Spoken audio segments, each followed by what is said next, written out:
একজন গরিব মহিলা তার স্বামীকে বকাবকি করছে মদ খাওয়ার জন্য। তারপর সে বাজারে যায়, একটা চিকন মেয়ে ড্রেস দেখে সে আফসোস করে। দুইটা চিকন মেয়ে হাসতে থাকে। তারপর মোটা গরিব মেয়েটি কাঁদতে কাঁদতে রাস্তা দিয়ে হেঁটে যেতে থাকে। সে আবার তার স্বামীকে গালাগালি করতে থাকে।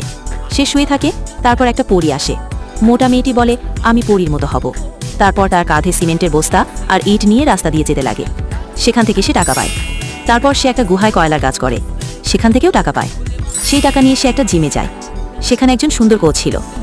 লোকটি এসে মেয়েটাকে শেখাতে থাকে।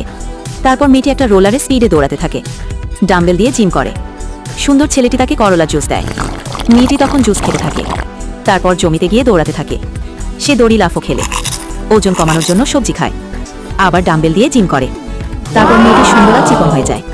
তারপর সে বক্সিংও করতে থাকে। সে এক পায়ে বাড়িও থাকে। তারপর মার্কেটে গিয়ে সে জামাটা কিনে নেয়। জামাটা পরে রাস্তায় হাঁটে। ওই দুইটা মেয়ে দেখে বলে, অনেক সুন্দর একটা মেয়ে।